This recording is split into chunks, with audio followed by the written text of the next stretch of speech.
दानियाल साहब, सबसे पहला फैसला जो आपकी हुकूमत को करना चाहिए वो रूल्स ऑफ एंगेजमेंट हमारी फ़ौज के लिए वहाँ क्या होंगे, ये आपके लिए सबसे पहला होना चाहिए। और कौन सा एरिया जिसको हमने तहफ़्फ़ुज़ करना है। बैतुल मक़दस तो अभी तक उसकी आपको ये वजाहत अभी मौजूद नहीं है कि इसराइली फ़ौजें वहाँ से विड्रॉ करके जा रही हैं या नहीं जा रही।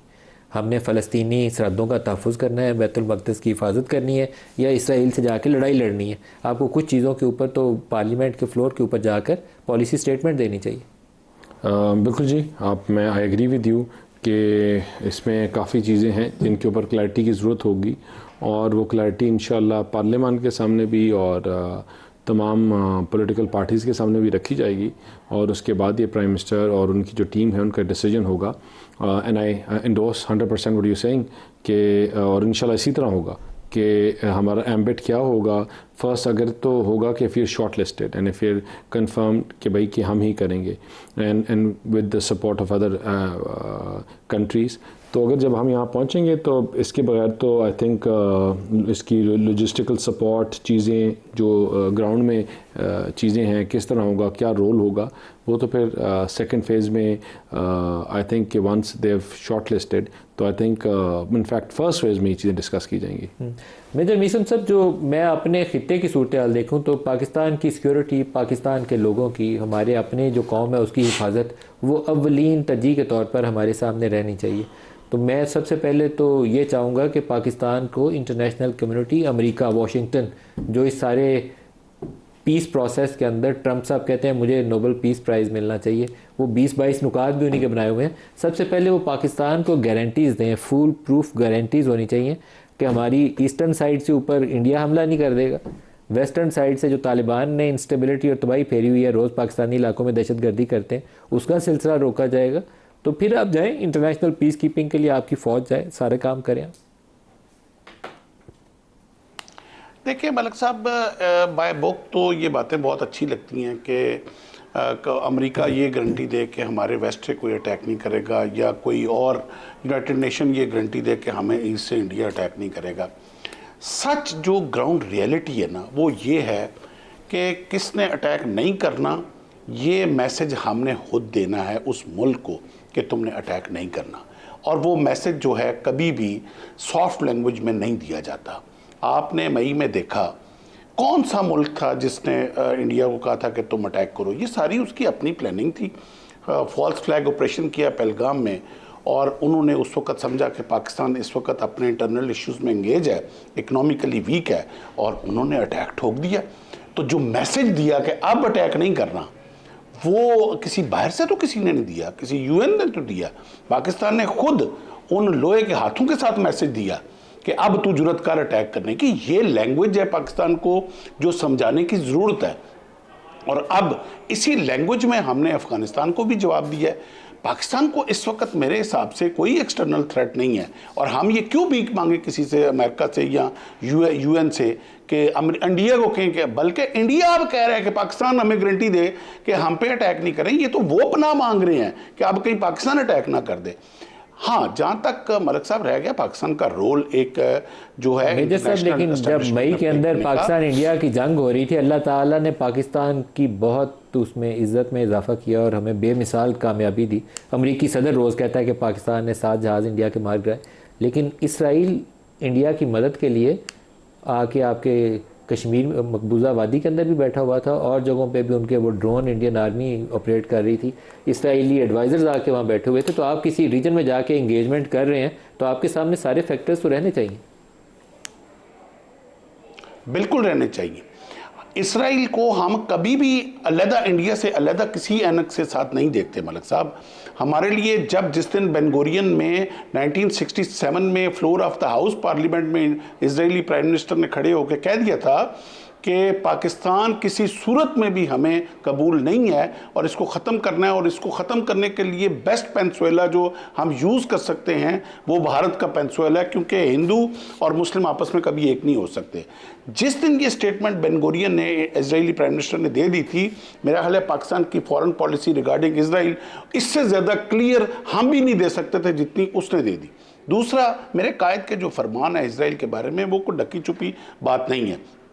तो इसराइल की इन्वॉल्वमेंट होना इंडिया के अंदर, तो अगर थी भी तो मेरा ख्याल है कि हमने फिर वो एक पिंथ दो काज, एक चपेट में हमने दो मुंह लाल किए। तो ये मैसेज इजराइल के लिए भी था कि आइंदा आप इस रीजन में सोच के पाकिस्तान के साथ आना।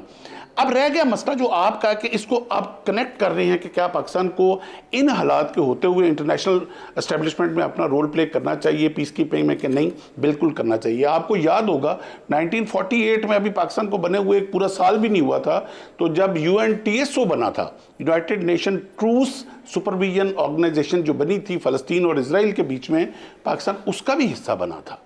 और ये कोई नई बात नहीं है, पाकिस्तान की peace keeping forces United nation के अम्ब्रेला के अंडर जो है वो पूरे अफ्रीका में डिप्लॉयड रही हैं, अभी भी हैं। अब पाकिस्तान का जो यूनाइटेड पीस कीपिंग का जो हेड हैं वो हमारे एक 3 स्टार जनरल सेलेक्ट होकर जा रहे हैं। ये बहुत बड़े ऑनर की बात होती है to play our role in peace in establishment. ये आपको शो करता है कि you are a sovereign country और आप पीस लवर हैं। बेसिकली दुनिया ने अब 2 डिवीजन्स की तरफ जा रही है कि पीस लवर कौन है और जंग, अफरा तफरी और दहशतगर्दी लवर कौन है। अब जितनी भी इस वक्त भारत जो है प्रॉक्सी खेल रहा है पाकिस्तान के अंदर, अफगानिस्तान के थ्रू दहशतगर्दी की, BLA के थ्रू दहशतगर्दी की, मजीद ब्रेड के थ्रू दहशतगर्दी की, वो एस्टेब्लिश कर रहा है कि भारत जो है वो मुल्क है जो न सिर्फ दहशतगर्दी को पालता है, वो सपोर्ट करता है, वो एक्सपोर्ट करता है, वो प्रमोट करता है, वो पथारीगिरी करता है दहशतगर्दी की। और अब जिस तरह दुनिया अब मशरक़ वस्ता में भी अमन होने जा रहा है, फाइनली अब उसको दुनिया के ऊपर टैग होना पड़ेगा कि मैं वो मुल्क हूं जो दहशतगर्दी को सपोर्ट कर रहा हूं।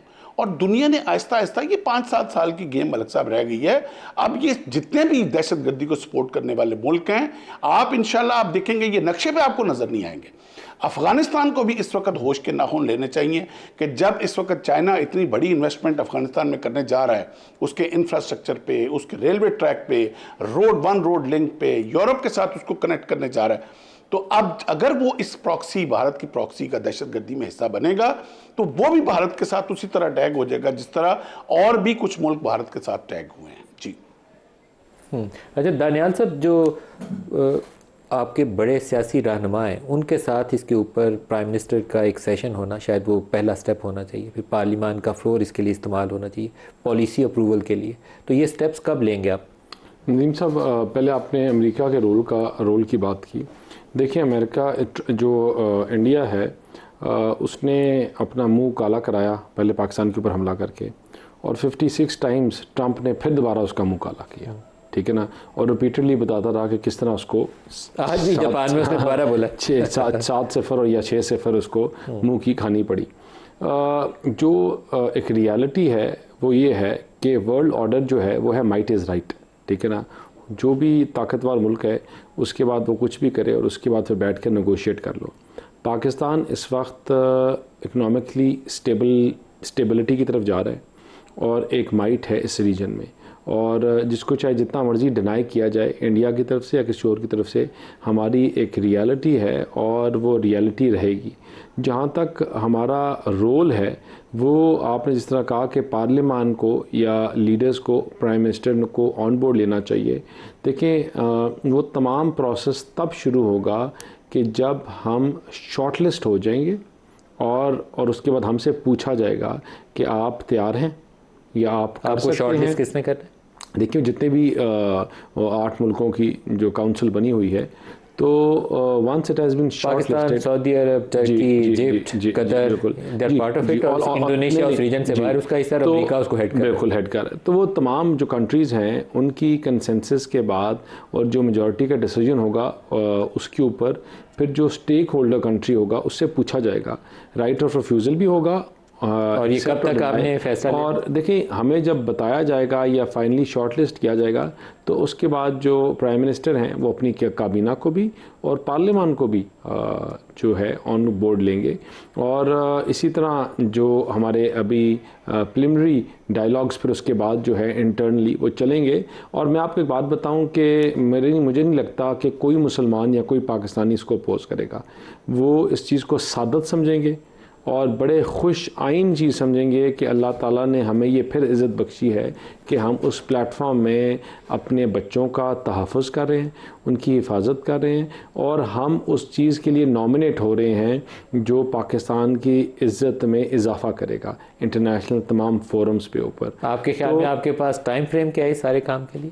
देखें, येट अगेन फिर दिस कि टाइम फ्रेम जो है फिर मैं आपको कहूँ कि उसी फोरम ये डिसाइड करेगा कि once it has been decided, लेकिन मुझे लगता है कि it should be more than a month. 1 महीने के अंदर महीना आपका हो ख्याल है कि ये गया, 1.5 महीना हो गया, लेकिन ये तमाम चीज़ें जिस स्पीड में एग्जीक्यूट हो रही हैं देखें और उस तरफ जा रही हैं कि इसको वाइंड अप करना है पूरे तमाम चीज़ों को, चीज़ें टुवर्ड्स पीस की तरफ जाएं, तो I think it should be more than a month और 2। अच्छा मेजर साहब, आप बताइएगा, मुख्तलिफ इसके ऊपर नंबर्स भी चलना शुरू हो गए कि इतनी फ़ौज पाकिस्तान भेजेगा। जैसे इंडोनेशिया ने तो ऑफिशियली कमिट कर दिया था आई थिंक 30,000 ट्रूप्स का, तो क्या पाकिस्तान की तरफ से भी कुछ ऐसी स्ट्रेंथ वगैरह की इंडिकेशन है?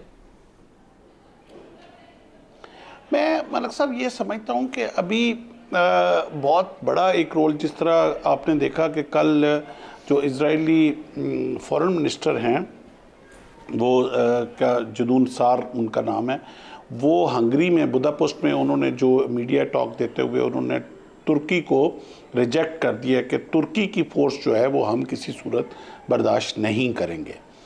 तो ये एक बहुत बड़ा आई ओपनर है हमारे लिए भी कि अब अगर ये यूएस प्रेसिडेंट वो अगर इस पीस का क्राउन जो आपने सर पे रखना चाह रहे हैं, तो आई थिंक देन ये पार्टीज़ के पास ये चॉइस नहीं होनी चाहिए कि पिक एंड चूज़ वाला काम जो है ना वो इजराइल करे कि ये मुल्क की फ़ौज होगी तो मैं मानूंगा। I think enough is enough. अभी यूएस को अभी एक जो है ना प्रेसिडेंशियल रोल अगर वो कर रहा है तो उसका फिर ये बनता है कि ऐसा नहीं होना चाहिए। तो पाकिस्तान की फ़ौज का भी जो आपका सवाल है कि वो इतना इजी नहीं होगा इजराइल के लिए उसको डाइजेस्ट करना। मैं तो कहता हूं कि वो अगर हमारा एक सोल्जर भी चला जाता है ना, वो एक सोल्जर भी चला जाता है तो ये भी उसको हजम नहीं होना चाहिए। अगर had I been at the place of Israel तो मेरे लिए तो एक अफसर भी जो इजराइल पाकिस्तान से आ जाए तो मेरी नज़र उसके ऊपर होगी और मुझे खटकता रहेगा, क्योंकि वो जानता है टर्की तो फिर एक अरसा तक उनके साथ डिप्लोमेटिक रिलेशन में भी रहा, ट्रेड रिलेशन भी रहा, बल्कि एक वक्त था तो टर्की की और इजराइल की ट्रेड जो थी वो एट द पीक थी, हाईएस्ट ट्रेड था टर्की का इजराइल के साथ।